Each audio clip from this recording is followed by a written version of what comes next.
Bonjour, je vous retrouve aujourd'hui pour la présentation de ce casque qui est proposé par Blue Joe. Il s'agit d'un modèle haut de gamme, c'est la série Victory, donc elle est rappelée sur l'emballage, Victory avec le petit V qu'on va retrouver sur la tranche du casque, que je vous montre actuellement sur la vidéo.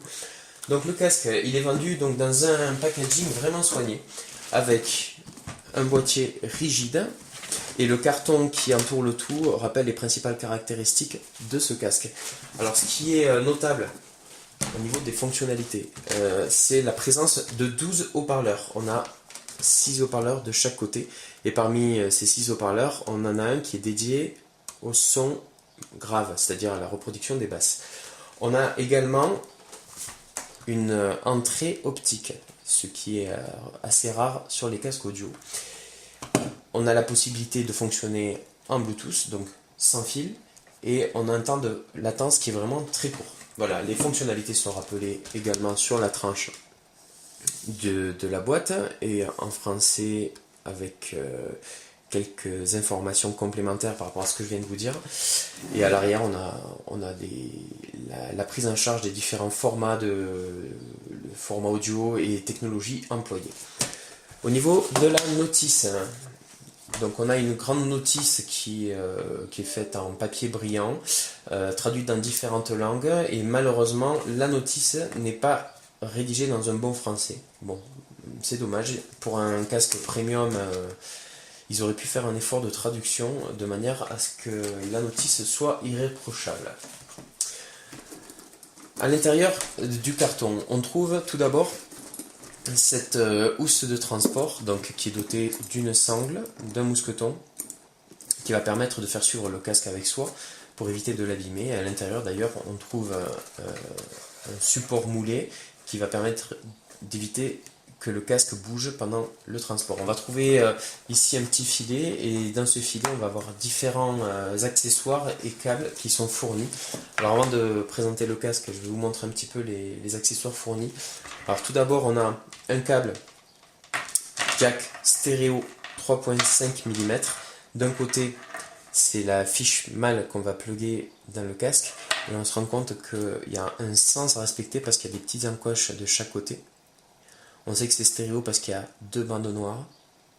De l'autre côté, c'est un câble jack, donc stéréo 3.5, mais qui est coudé cette fois, et qui est fourni avec un adaptateur pour du 635, pour les chaînes hi-fi par exemple, qui ont en sortie une fiche femelle 635. Voilà.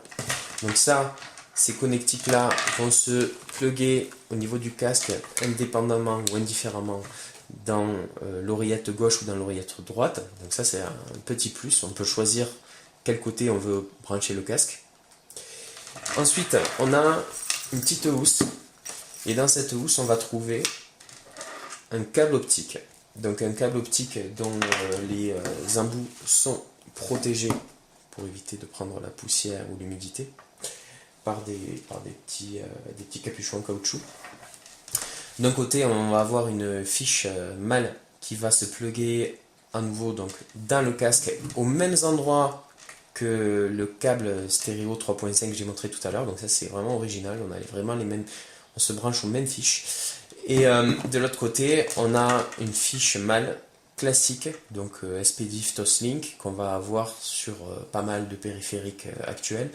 Quand je pense à ces périphériques-là, par exemple, on a la PS4, on a la Xbox One, etc. Et qui va permettre donc de se raccorder pour écouter la musique dans le casque.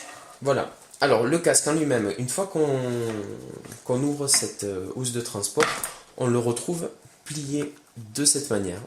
Donc ça, c'est pas mal parce que ça permet de limiter l'encombrement au maximum.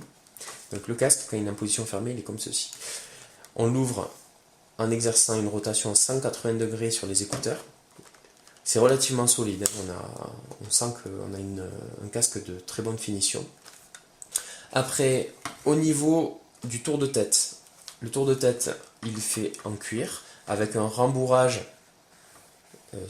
pour le dessus du crâne pour éviter les frottements et d'être irrité après des longues sessions d'écoute. On peut augmenter ou réduire le tour de tête de chaque côté pour l'adapter à la morphologie de chacun. Au niveau des oreillettes, on a un rembourrage en mousse et un revêtement cuir. Et franchement, c'est super confortable à porter. Moi, je l'ai porté pendant des sessions de plusieurs heures et j'ai pas ressenti de gêne particulière lorsque j'utilisais ce casque. Les connectiques, alors j'ai commencé à parler tout à l'heure des connectiques situés sous chacune des oreillettes, et donc ce sont des prises qui acceptent indifféremment du jack 3.5 ou alors une prise optique Toslink.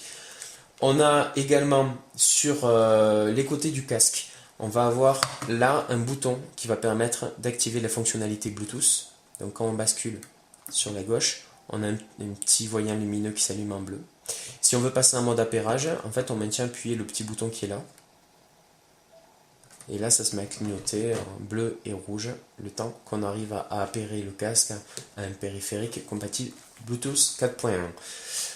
Voilà, alors j'ai testé l'appairage Bluetooth avec mon smartphone. Le smartphone l'identifie sous le nom V.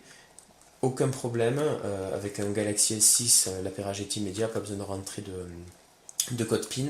Avec une PlayStation 4 en Bluetooth, il n'est pas reconnu. Avec une Xbox One, il n'est pas reconnu non plus. Par contre, ce que j'ai fait pour pouvoir m'en servir avec une PlayStation 4, eh bien, tout simplement, j'ai utilisé la prise optique avec le câble optique qui est fourni. Je me suis branché à l'arrière de la console et ça marchait parfaitement. Donc j'avais du son dans les oreillettes, un son d'excellente qualité. À savoir que quand on fonctionne de cette façon, quand le casque est sur off, on ne peut pas contrôler le volume. En fait, il faut pouvoir le mettre sur on pour pouvoir contrôler le volume depuis le casque. Sinon, c'est le volume de la console qui prend le dessus.